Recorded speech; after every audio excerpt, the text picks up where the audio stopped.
لیکن اس قوم عاد کے اس قد آور شخص نے، شداد نے، اس نے بھی اپنے طاقت کے بل بوتے پر ایک جنت بنائی تھی۔ وہ جنت عدن کے اندر بنائی۔ کیسے بنائی؟ 400 بادشاہ اس کے ماتحت اور تابع، اور اس نے 100 انجینئر بلائے، بڑے ماہرین، ہزار آدمی ہر ایک کے ماتحت دیا، اور پھر اپنے ملک کے اندر خزینے دفینے نکلوائے، سونے چاندی کی اینٹیں بنوائیں، اور پھر ایک بہت بڑے 40 مربع کوس پر وہاں پر بنیاد کھودوائی، کہا اتنا گہرا کھودو کہ نیچے پانی نکلنے لگ جائے، وہاں تک گہرائی تک پہنچے، اور پھر سنگ سلیمانی سے اس کی بنیادوں کو بھرا گیا۔ جب زمین کے برابر ہوئی، اب سونے چاندی کی اینٹوں سے اس کی تعمیر شروع کی، اور پھر فرمایا، کہنے لگا کہ تم ایسا کرو کہ اس کے اندر ہر وہ چیز مہیا کرو جو جنت کے اندر ہوگی۔ آج کے علماء، آج کے واعظ، وہ مجھے یہ لالچ دلاتے ہیں کہ تو ایمان لے آ، نافرمانی سے بچ جا، تکبر نہ کر، اللہ تجھے جنت دے گا، اللہ تجھے یہ نعمتیں دے گا۔ یہ مجھے ان نعمتوں کا لالچ دلاتے ہیں، میرے پاس کس چیز کی کمی ہے؟ یہ نعمتیں تو میرے پاس جہاں دنیا کے اندر موجود ہیں۔ تو یہ نافرمان ہو گیا، اس نے خود ہی دعویٰ کیا، علماء نے سمجھایا، یہ نہ سمجھا، اور اس نے وہ جنت بنوائی، اور پھر کہا اس کے اندر نہریں بناؤ، ایک کے اندر دودھ بہاؤ، ایک دودھ کی نہر بناؤ، ایک شہد کی نہر بناؤ، اور ایک شربت کی نہر بناؤ، ایک شراب کی نہر بناؤ۔ یہ نہریں بنوا دیں اور ان کے اندر یہ چیزیں جاری کروا دیں، پھر تالاب بنوائے اور چشموں کے پانی کے لیے وہاں تک نالیاں پہنچائیں، اور پھر وہاں ان تالابوں سے نالیاں کھود کر محلات کے اندر پہنچائیں، اور 1000 محل بنایا، ہر محل کے اندر 1000 ستون بنائے، اور کہا کہ مصنوعی درخت بھی بناؤ، سونے چاندی کے ان کے ستون، ان کے تنے بنائے گئے، اور پھر شاخیں بنائی گئیں، پھر مصنوعی پھول، مصنوعی پتے، مصنوعی پھل ان کے اوپر بنا کر لگا دیے گئے، اور سونے چاندی کے علاوہ اس نے ہیرے جواہرات کثیر تعداد کے اندر ان کے اوپر جڑ دیے۔ جب پوری کی پوری جنت کو اس نے سجا دیا، اب اس نے ارکان دولت کو حکم دیا کہ تم جا کر میری جنت کے اندر آباد ہو جاؤ۔ وہاں قالین اور ریشمی فرش وہاں پر بچھوا دیے گئے، صرف وہاں نہیں، شہر کے اندر بھی بچھا دیے گئے، اور کہا کہ جب سب کچھ تیار ہو جائے، اعلیٰ قسم کے کھانے وہ ان کے لیے مہیا کر دیے گئے، اور پھر یہ بڑے شان و شوکت کے ساتھ، جاہ و جلال کے ساتھ، زرق برق لباس پہن کر، اپنی فوج کو ساتھ لے کر اب یہ چلا اپنی جنت کا نظارہ کرنے کے لیے۔ شہر کے اندر اس پر پھول برسائے جا رہے ہیں، ہیرے جواہرات کی بارش کی جا رہی ہے۔ جب یہ دروازے پر پہنچا، اس کا ایک پاؤں اندر تھا اور ایک پاؤں باہر تھا کہ آسمان سے یکدم کڑک آئی اور ایک چیخ دار آواز آئی، اور یہ وہیں پر اس کا کلیجہ پھٹا اور یہ وہیں پہ مر گیا، اور اس کے ساتھ والے وہ بھی ساتھ مر گئے۔ تو یہ اپنے جنت کو دیکھ بھی نہ سکا جو اس نے بنائی تھی، اور یہ کہتا تھا لوگ مجھے جنت کا لالچ دیتے، بلاؤ واعظین کو اور علماء کو جو مجھے جنت کا لالچ دیتے تھے، آ کر دیکھے میری جنت کو، کتنی بڑی میں نے جنت بنا دی ہے، اور ویسی نعمتیں میری جنت کے اندر موجود ہیں، لیکن وہ دیکھ نہ پایا۔ ایک مرتبہ اللہ تعالیٰ نے ملک الموت حضرت عزرائیل علیہ السلام سے پوچھا، فرمایا کہ کیا کبھی کسی کی روح قبض کرتے ہوئے آپ کو کسی پر ترس آیا؟ ملک الموت نے کہا کہ سوائے 2 آدمیوں کے، 2 آدمیوں کی روح قبض کرتے ہوئے مجھے بڑا ترس آیا۔ ایک تو سمندر کے اندر کشتی ٹوٹ گئی تھی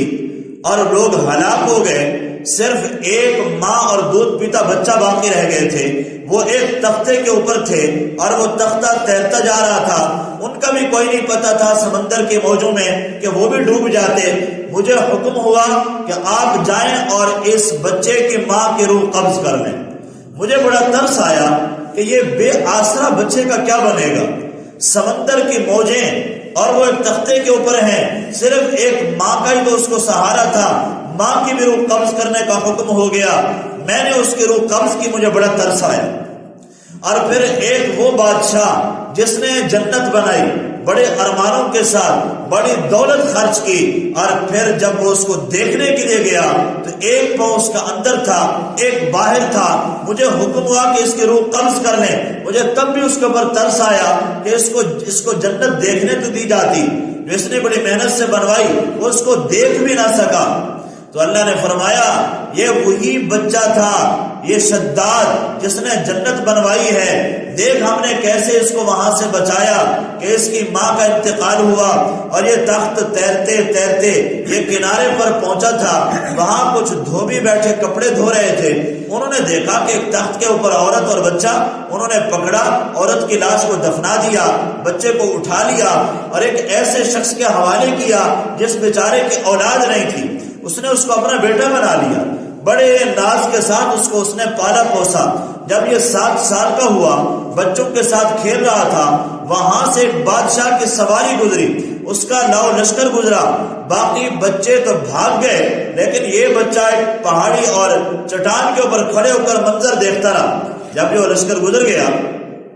تو پیچھے گری پڑی چیزوں کو اٹھانے کے لیے جو آدمی آیا کرتا تھا وہ آ رہے تھے، انہوں نے دیکھا کہ ایک سرمے دانی پڑی ہوئی ہے، ایک تھیلی پڑی ہوئی ہے، اس کو انہوں نے اٹھائی اور اس کو نکالا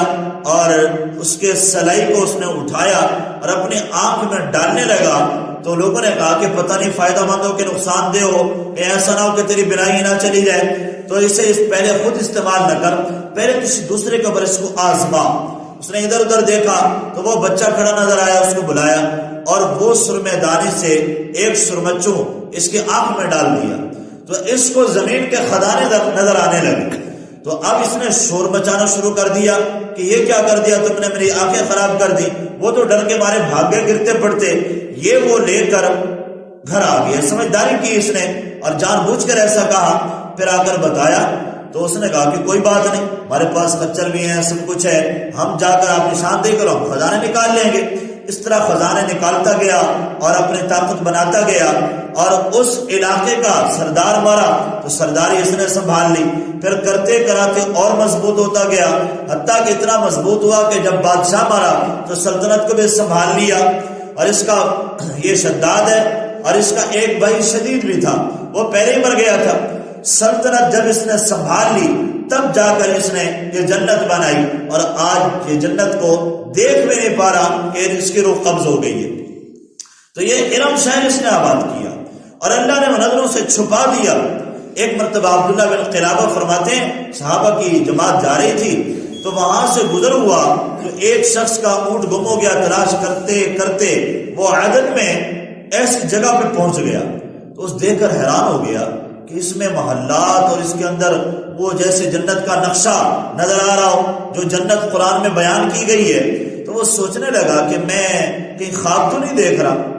پھر دیکھا کہ خواب تو نہیں ہے، میں تو بیداری کی حالت میں ہوں۔ تو پھر جا کر ساتھیوں سے بتایا، انہوں نے بھی دیکھا تو کہنے لگے ہیں بھی بیداری کے اندر، خواب بھی نہیں ہے، اور وہاں سے کچھ ہیرے جواہرات بھی اٹھا لیے، اور حضرت امیر معاویہ رضی اللہ عنہ کا دور تھا، را کر ان کو بتایا۔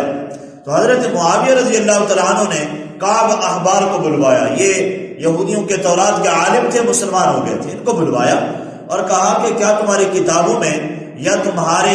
بڑوں سے آپ نے کبھی سنا ہے ایسے کوئی جنت کے بارے میں، جنت کا نقشہ، کوئی ایسا عدن کے اندر ہمیں کچھ ملا ہے، ہمارے لوگوں نے بتایا؟ تو انہوں نے کہا ہاں ایسا ہی ہے کہ شداد گزرا ہے اور اس نے جنت بنوائی تھی، لیکن اب اس کی جنت کو چھپا دیا گیا ہے، تو اس لیے ارم شہر کو